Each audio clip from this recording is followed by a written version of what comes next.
Welcome to the next unit on our beginner's introduction to programming with Python course. So we have learned about iteration, we have learned about conditionals. This time I want us to look at data structures. So what is a data structure? Well, I want us to think about all the variables we have been using up to this point, the different data types. We've looked at integers, we've looked at floats, we've looked at strings, and one thing you will notice about these data types is that they can only hold a single instance of that data type. Okay, so if I create a variable named x or age, sorry, then if I say age is assigned the value 14, I can only store that single value of 14 in that variable.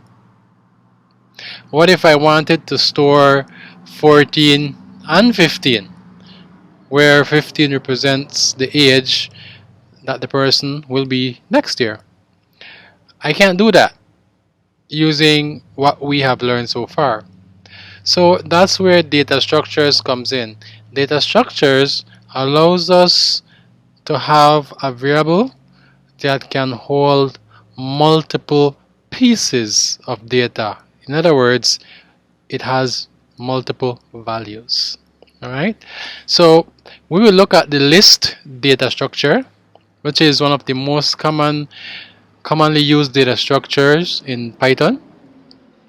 And then we will look at the other commonly used data structure, which is the dictionary. Now for each of these data structures, I will also show you what it looks like when we simulate it. And of course, we'll put everything we've learned into solving a larger problem.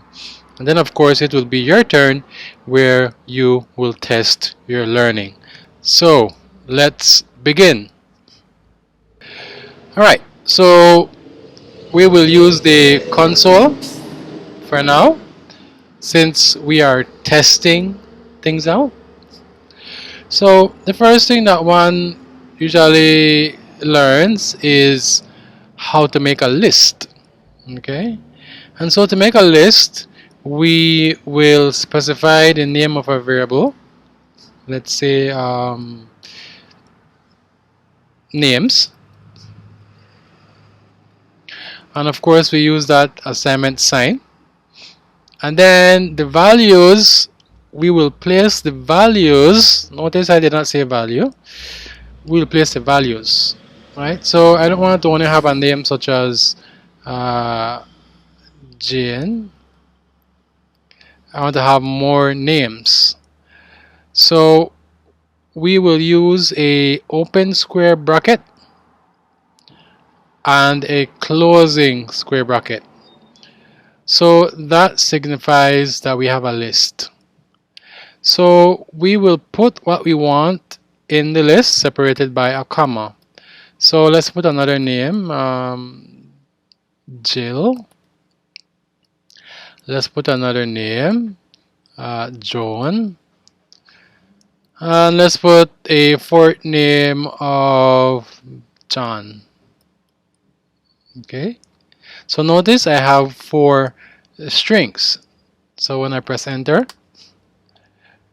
if I say what is the type of names, Python will tell me it's a list. And what can we do with a list? What questions can we ask of a list? Well, let me show you something that will be quite handy. I'm going to say dir. Alright, it's a function, and we place the name of a list in it. Alright, so I'm going to say names, or I could equally just use the data type list. Okay, but let's just use the names. Okay, so what the dir does, it tells me all of the functions, all of the methods, all of the operations that I could ask of a list. Okay, so the ones we care about are the ones that come towards the end. Okay, so we could append to a list, we could clear a list, we could copy a list, we could count, we could extend, we could index, we could insert, we could pop, we could remove, we could reverse, and of course we can sort. Okay, now in this unit I will not be covering all of these. I will be covering the ones that are most commonly used. The rest you will always be able to look them up.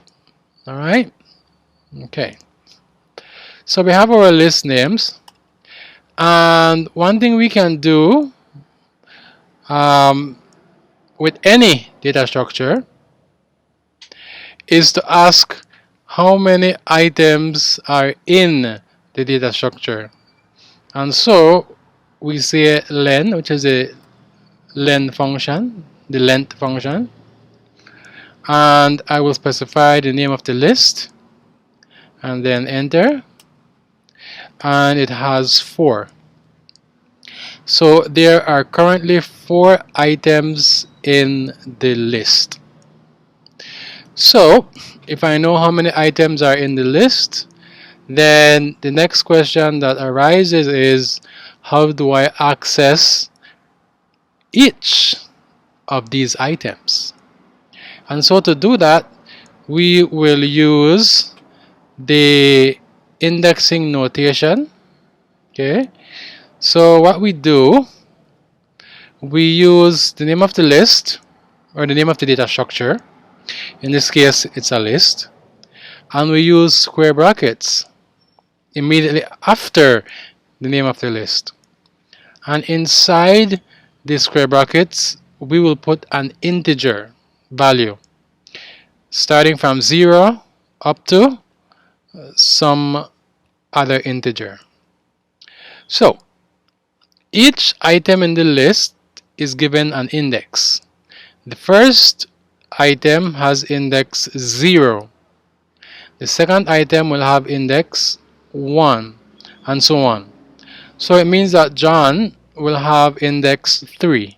Okay, so a quick way to think of it, the first item will always be at index 0, and the last item will always be at the length of the list minus 1. Okay, alright, so what will happen if I say name 0? It gives me Jane. And likewise, I could ask for names 1, Jill, and names 2, Joan, and finally names 3, John.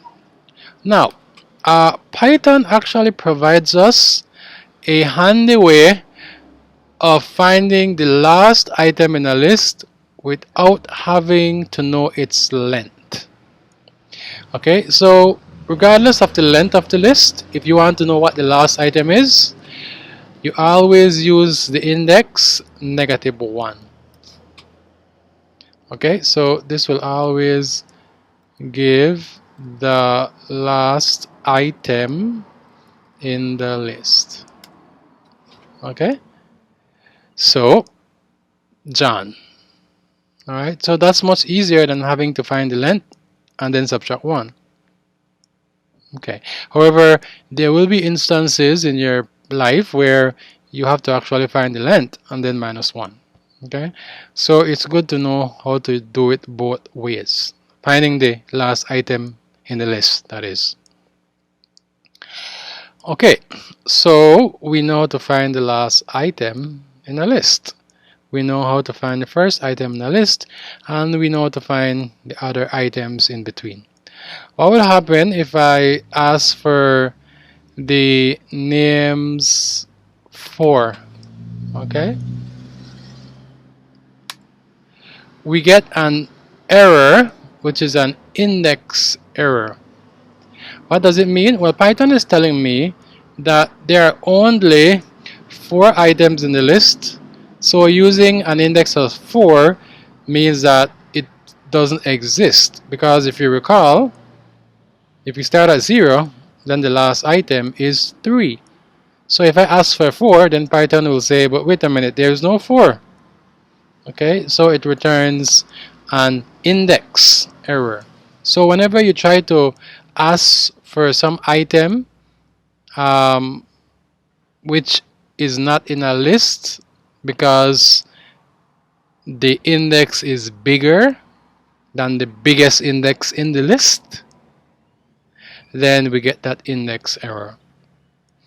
Okay, so when you're dealing with lists, if you see index error, you should always back up, stop, think, okay, did I overrun my list?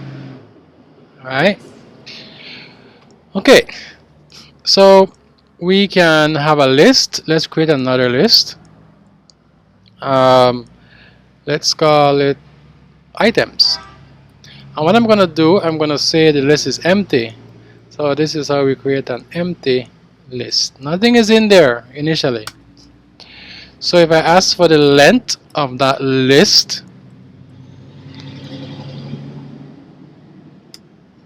it's 0. So if I have an items, if I have a list that is named items and it's an empty list, you might ask, well, how do I put things in the list? Well, to put things in a list, we use the append function. Okay, so we will say items that append, and remember, we always need to put something inside the parentheses if we are appending. So what does this function expect from us? Well, it expects some item, some value. Okay, so let's put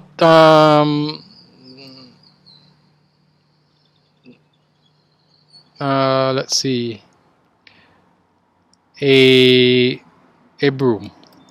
Okay, yeah, we're gonna put a broom. Okay, so what does items have in right now? It has in broom. Let's add another item to the list. Let's add the number 4, and let's see what items has. It has 4. So notice I can put any data type in my list. So the first item I put in was a string. The second item I put in just a while ago is an int. It's quite okay. So let's add a few items. Let's say I mistakenly put item, and I put another list. Okay, 1, 2, 3. Alright, so I get a name error. So Python is telling me that this item variable doesn't exist, right? Because it should be items. Okay, so I will press enter, and then if I check for items, I now have broom, which is one thing, number 4, which is a second thing, and I have a list containing 1, 2, 3. That's the third thing. So if I ask for the length of the list, I get 3. And so you might be asking, but why is it 3 when in actuality I have 1, 2, 3, 4, 5 things? Well, Python will treat the list as a single item. Okay? And so you might be asking now, well, what if I want the 1 or the 2 or the 3? How do I get it? Well, we simply do another level of indexing. So I will say items 0, 1, 2. So it's at the list is at position 2, right? Index 2. Well, I have access to the list. So now, let's say I want the first item, which is the 1. Well, I put a 0. Go to item 2. Go to the item that index 2. And once I'm there, get the item that is at index 0. And likewise, I can do this. And I can do that. And of course, if I make the mistake of doing that, then what kind of error will I get? That's right. I get an index error. Okay, so I have my list. Okay. So every time I append something, it comes at the end. Okay. So what if I say items that insert, and let's say 0. Right? Now I get an error. So what is it telling me? It's saying insert expects 2 arguments, and I got 1. Alright? So that simply means that I need to actually put something in there. So if I put hi and try again, it seems, alright, that hi has been inserted in the position 0. So broom 4 and the list have been pushed down, and hi has been put in front. So insert with a 0 says put this item first. Okay. Append simply means put this item at the end. Okay. So if we look at what all we can do with items, once again we can count, we can insert, which we looked at. So we already looked at insert, we looked at append. What would happen if we did reverse? So if I say items that reverse,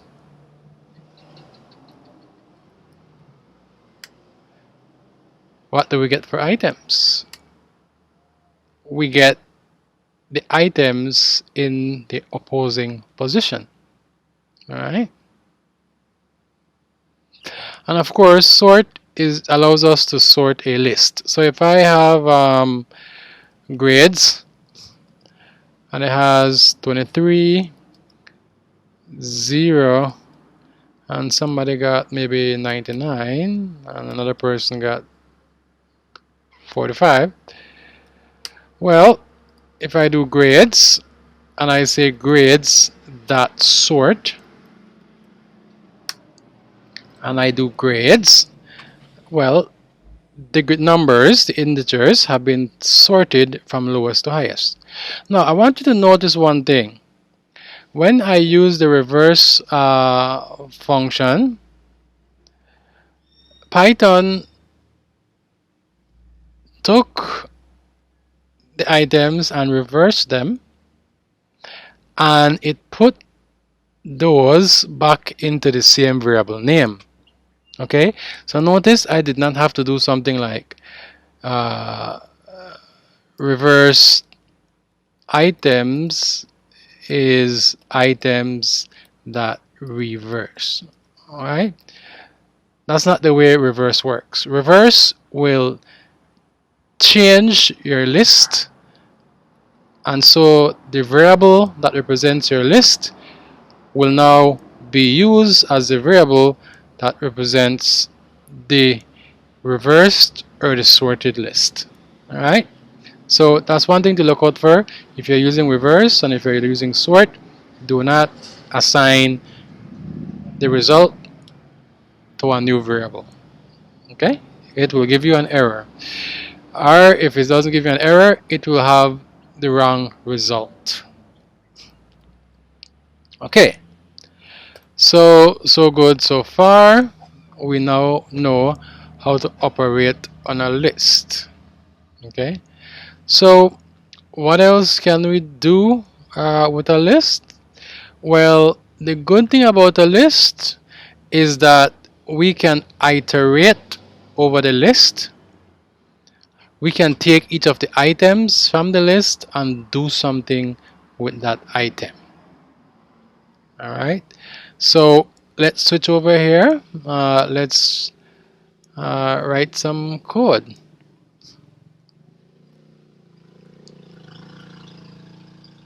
Okay, so what we want to do is demonstrate using a list. Okay, so what we will do, we will ask the user, all right, to enter, let's say 3 numbers. Okay, and what we'll do, we will find the sum and average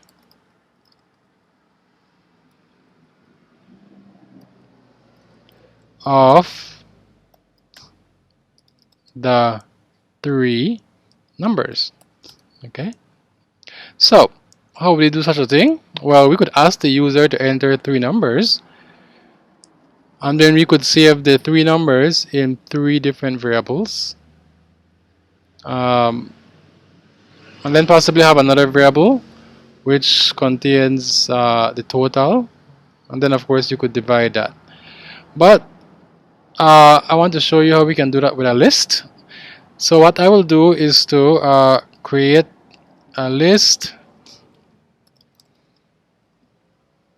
to store user input. Okay, so I'm just going to use a for loop for I in range, and let's say 0 to 3. Well, yeah, 0 to 3. Okay, alright, because it will stop at 2, so 0, 1, 2 gives me exactly 3 iterations. So I will remove the 0 because by default, if you only put one number, that number is the end and 0 is assumed to be the beginning. Okay, so what I want to do, well, oh, I did not create my empty list. Okay, so user input is empty. Okay, so what am I going to do? What am I going to do? Well, I'm going to say input, no, the user input. Let's change this to user. Okay, and say we're going to say user is input, enter a number, or yeah, enter a number. And then, since we don't know what kind of number the user will enter, we need to make sure it's a float. So we'll say float user is float user. Okay, so now we have our number converted to a float.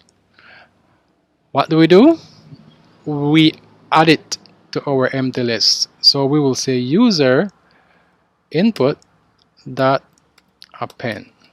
Okay, and so what this loop will do, it will ask the user to enter the 3 numbers, and each number will be added to our list. So let me print the user input. All right, remember when we're writing programs, we tend to write a bit of code and then we test it. Okay. All right, enter a number 12.5. Oh, all right, I get an error.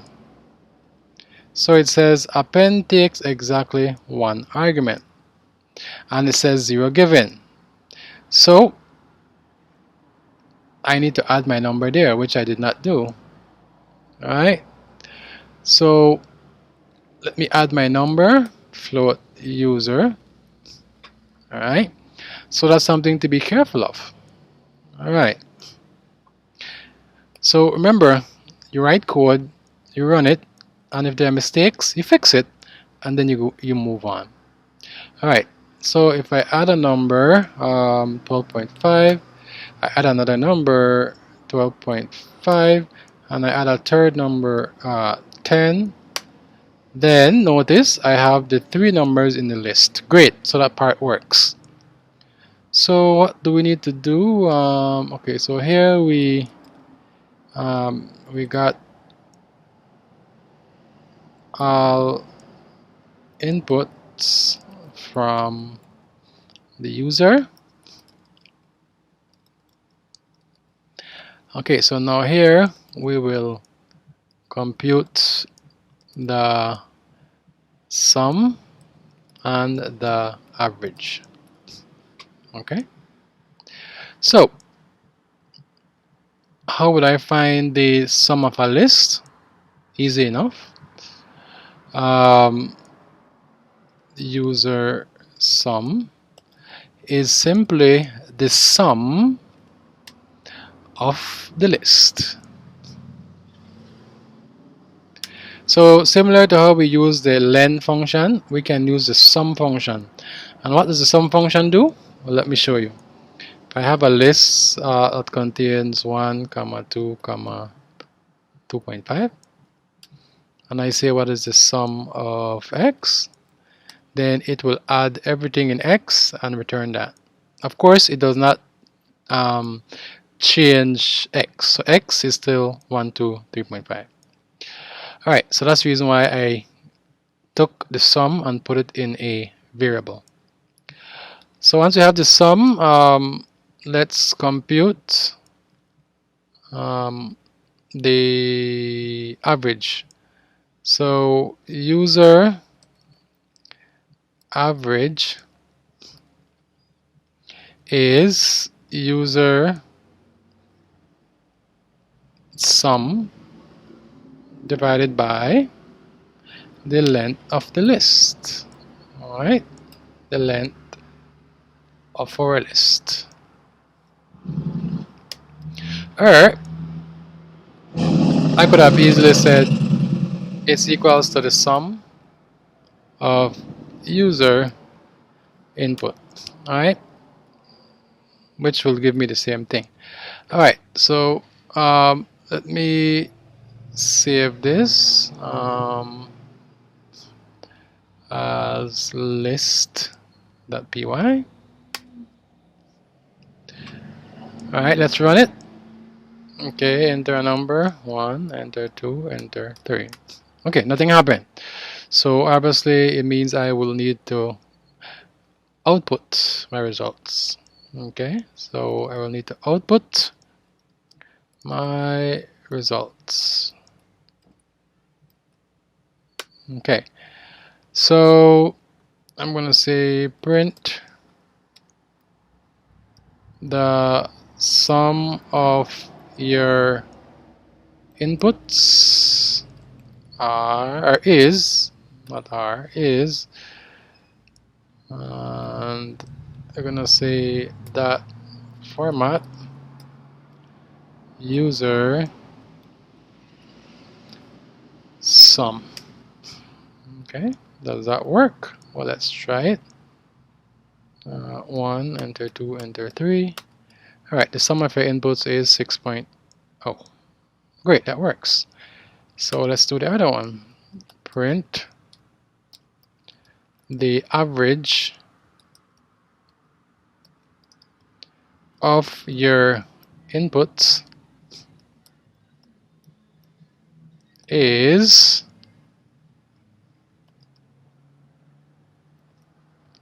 and we can now say that format user average. So let's see. If I enter 1, 2, 1, 3, we get the average of your inputs is 2.0. Alright, which seems to be correct. Okay, so let's do one more thing. I want to show you how to iterate or loop over a list.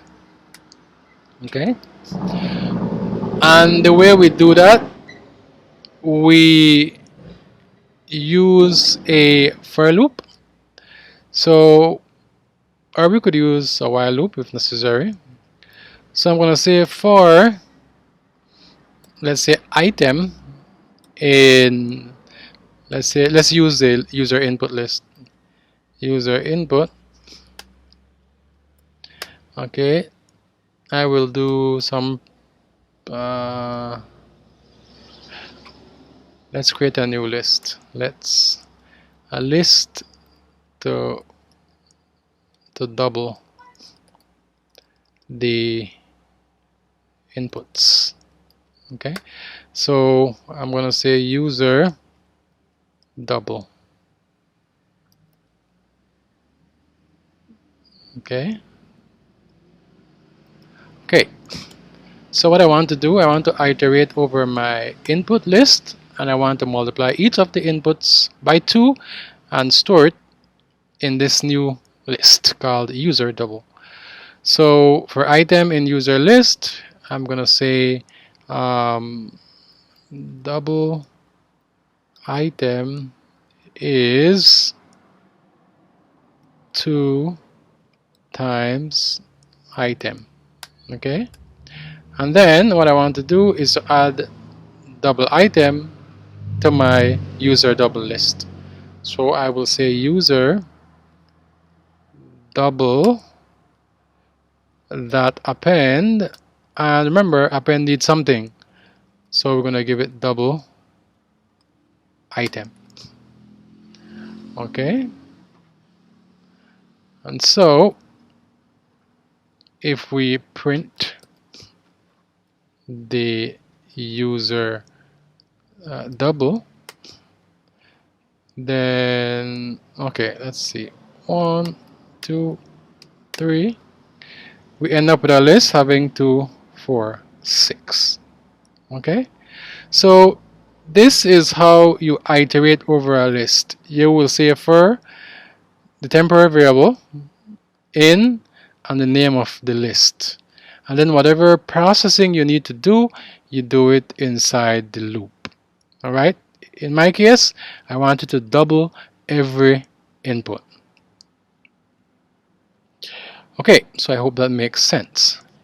Alright, so we will leave it here for lists. Okay, so lists, using lists are pretty straightforward. In the next video, I want us to look at some other operations that we can do to lists. Specifically, how do you do list slicing? In other words, taking parts of a list. I'll see you in that next video.